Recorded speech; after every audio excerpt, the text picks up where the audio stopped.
पंच परमेष्ठी भगवान की 24 तीर्थंकर भगवान की देवाद्विख जराट श्री ऋषभ देव स्वामी की अंतिम तीर्थेश महावीर स्वामी की परम पूज्य मुनि कुंजर आचार्य भगवान श्री आदि सागर जी महावीर कीर्ति जी विमल सागर सन्मति सागर गुरु महाराज के परम पूज्य वर्तमान के वर्धमान अध्यात्म सरोवर के राजहंस आचार्य भगवान श्री सुनील सागर जी गुरुदेव की जिनवाणी माता की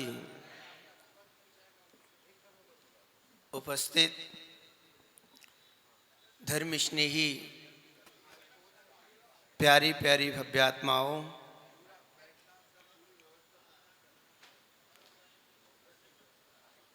दृष्टा दृष्टा को क्यों नहीं देखता? ज्ञानी दृष्टा दृष्टा को क्यों नहीं देखता? जो जड़ है, अदृष्टा है, उसे ही देखता है। आज तक हम जो दृष्टा है उसको तो निहारते नहीं। ओहो ज्ञानी, जो दृष्टा है उसको तो हम निहारते नहीं, और जो अदृष्टा है, जड़ है, मलिन है, मेरे से भिन्न है, उसको निरंतर निहारते रहते हैं। यानी अज्ञानी की ऐसी ही परिणति होती है कि वो अदृष्टा को ही देखता है। चेतन अज्ञानी ने अदृष्टा को ही देखा। अज्ञान भाव से उसने चेतन अदृष्टा की दृष्टि बनाई और अदृष्टा में सुख सोच खोजने की कोशिश की। सुख मिला ही नहीं। चेतन अदृष्टा की दृष्टि जब तक रहेगी तब तक भव भ्रमण हमारा निरंतर बना रहेगा। आज हम सब आचार्य भगवान के चरणों में क्यों आए हैं? इन्हें ऐसी कौन सी दृष्टि बनाई? अरे भाई, हमारे जैसे ही हाथ पैर तो आचार्य भगवान के हैं, हमारे जैसे ही देखते हैं, बोलते हैं, रहते हैं, बाहर में मनुष्य पर्याय में है, वैसे ही है जैसे मैं हूं। ज्ञानी दृष्टि का फेर है। हमने दृष्टि अभी तक अदृष्टा पर रखी, इसलिए आकुलता से भरे रहते हैं, और आचार्य भगवान ने दृष्टि अपने दृष्टा स्वभाव पर रखी, इसलिए वो पूज्यता को प्राप्त हो गए। जब तक ज्ञानी अदृष्टा की दृष्टि रहेगी, जड़ पर दृष्टि रहेगी, तब तक चैतन्य का अनुभव नहीं हो सकता है।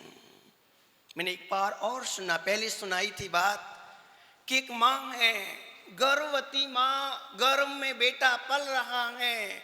ओहो ज्ञानी, गर्भ में बेटा पल रहा है, माँ बाहर जाती है, रास्ते में गुजरती है तो कोई बच्चे को खेलते हुए देखती है, तो माँ सोचती है मेरा बेटा भी ऐसा ही खेलेगा। पल्ले में झूलते नहीं, बच्चे को और बड़ा होते हुए, यानी बच्चे को कोई डिग्री मिल रही है, यानी वो बड़ा हो गया, पढ़ाई करने लग गया, तो डिग्री मिलते देखते भाव होते हैं मेरा बेटा भी ऐसी ही डिग्रियां प्राप्त करेगा, होशियार होगा, निष्णातता पाएगा। और किसी के बेटे को यानी आदर और सम्मान मिलता हुआ देखती है, वो भी विचार करती है मेरा बेटा भी ऐसा सम्मान को प्राप्त करेगा। और जब किसी और के बेटे को देखती है कि इसकी शादी हो रही है, तो वो अपने वो बेटे पर घटित कर रही है मेरा बेटा भी एक दिन ऐसे दूल्हा बनेगा। यानी माँ अपने गर्भ में पल रहे बेटे के प्रति वो देख रही है दूसरे बेटे की क्रियाओं को, दूसरे की उपलब्धियों को निहार करके विचार कर रही है कि मेरा बेटा भी ऐसा ही बनेगा। अहो ज्ञानियों, आपके अंदर भी चेतन रूपी बेटा पल रहा है। ओहो चेतन, आपके गर्भ में भी चेतन देव रूपी बेटा पल रहा है। तुम जब प्रभु को निहारो, जिनिंद भगवान को निहारो, गुरु भगवान की भीतराग छवि को निहारो, तो स्मरण में लाओ कि मेरा चेतन बेटा भी ऐसे प्रभु होगा, गुरु होगा, भगवान बनेगा। अपने चेतन बेटे का भी ख्याल करो। यानी भव भ्रमण की कहानी किसी और ने नहीं बनाई है। आज तक आश्चर्य इस बात पर है कि अभी तक हमारा कल्याण नहीं हो पाया। क्या आप लोग यहाँ उपस्थित हैं?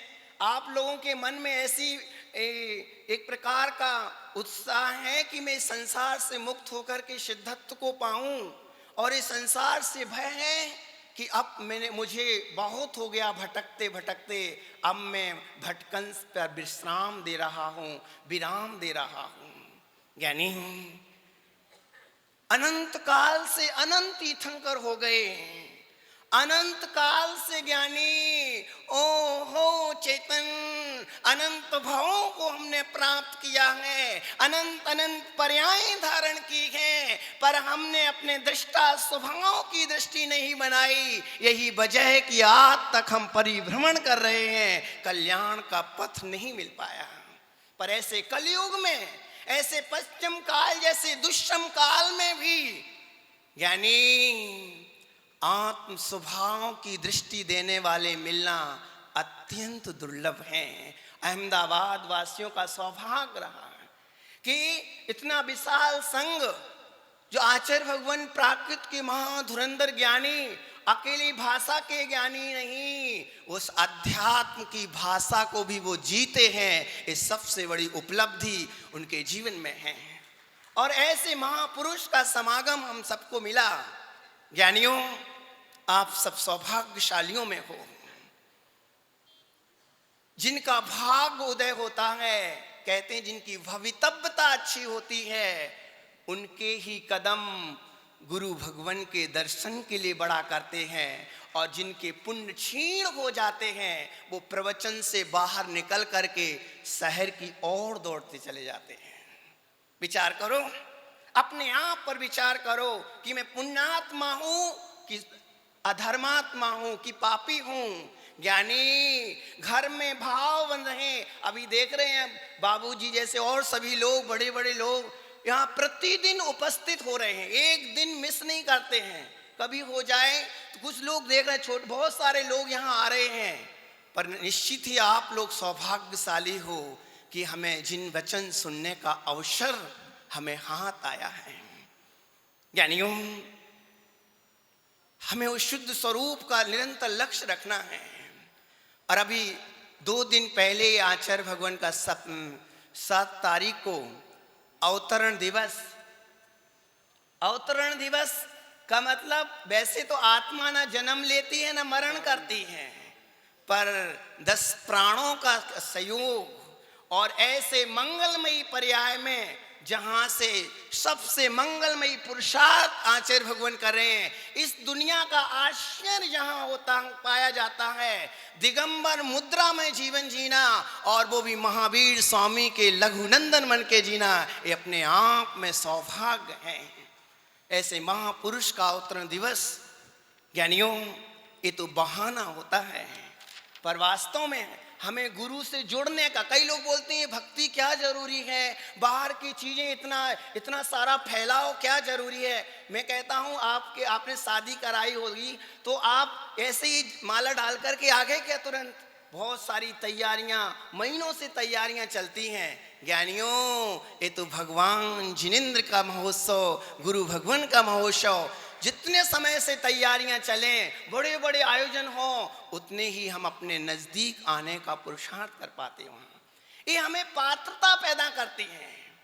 आप गुरु के पास आओ, दूर दूर से आए, भक्ति की, बड़े बड़े अनेक बड़े बड़े भजनों के माध्यम से उनकी उपासना कर रहे हैं। यह धर्म निश्चय से नहीं है, पर ज्ञानी यह हमें उस परम शुद्ध अवस्था में ले जाने के लिए सबसे बड़ा सहायक है। आप बताओ, यदि धर्म ध्यान में मन नहीं लगे, शुभोपयोग में मन नहीं लगे, तो फिर कहां तुम अपने चित्त को लगा पाओगे? एक ही उपाय बचा अब अशुभ का, और अशुभ ने ही हमें संसार में अभी तक भटकाया है। ज्ञानियों, ऐसा शुभ प्रसंग अहमदाबाद वासी अभी लोग बोलते हैं, ऋषभ जी भी बोलते हैं कि अभी तक इतिहास में 8-9 साधुओं का वर्षा योग तो हुआ है, पर 65 पिछी 63 पिछी का वर्षा योग अभी तक इतिहास में नहीं हुआ। ज्ञानियों, इतिहास तुम्हें प्राप्त हुआ है, तब तक इतिहास में ये उपलब्धि नहीं हुई। पर मैं ये कहता हूं,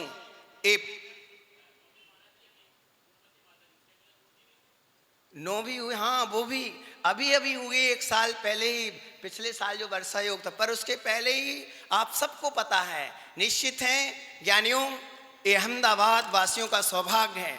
पर मुझे विश्वास है कुछ दिन के बाद आचार्य भगवान की जाएंगे, जब निश्चित ही अनेक लोगों में परिवर्तन होता दिखाई देगा, फिर याद करेंगे। और अभी भी कितने लोगों में परिवर्तन आया, कितने लोग धर्म से जुड़ रहे, जिनने उपवास नहीं किए थे, एक उपवास भी नहीं कर पाते, ऐसे जवान बच्चे लोग, उनने भी 10-10 उपवास किए। यही तो परिवर्तन कहलाता है कि जो मंदिर से दूर जाते थे, एक युवा आते हैं, बोले महाराज जी मैं कभी मंदिर आता ही नहीं था, आचार्य भगवान जब से आए तब से मैं प्रतिदिन उनके दर्शन के लिए यहाँ गुजरात यूनिवर्सिटी में पहुंचता हूं। तो निश्चित यही प्रभाव है, और यही प्रभाव एक दिन बहुत बड़ी उपलब्धि लेकर के आता है। यही कारण है कि साधुओं का समागम हमारे जीवन में परिवर्तन लाता है। और मैं तो ये कहता हूं कि अहमदाबाद वासियों को सब प्रकार के विकल्पों को छोड़ करके हर वर्ष बड़े संघों का, बड़े साधु पुरुषों का चतुर्मास जरूर करवाना चाहिए, जिससे हमें बहुत बड़ी उपलब्धि हो। ज्ञानियों, आचार्य भगवान का जीवन बड़ा मंगलमय है, जिनका अध्यात्म उत्कृष्ट है। लोग अध्यात्म की सिर्फ चर्चा करते हैं, मैंने आचार्य भगवान के नजदीक रह करके उनकी परिणति में अध्यात्म झलकते हुए देखा है। ज्ञानियों, समय सार का अध्यात्म ज्ञानी आचार्य भगवान की जीवन की परिणति में झलकते देखा है। यह इसका उदाहरण दुनिया में बहुत कम मिल पाएंगे। तो ज्ञानियों, ऐसे मंगलमय प्रसंग हमारे जीवन में सौभाग्य से आते हैं। आचार्य भगवान के मंगलमय अवतरण दिवस पर हम सबकी भावना है कि आप एक दिन तीर्थंकर के रूप में इस दुनिया में आएंगे, और हम सबका कल्याण के लिए सत्पथ दिखाते हुए हम सबको भी निर्वाण श्री की उपलब्धि में निमित्त बनेंगे। इन्हीं मंगल भावना के साथ कोटि कोटि वंदन, नमोस्तु।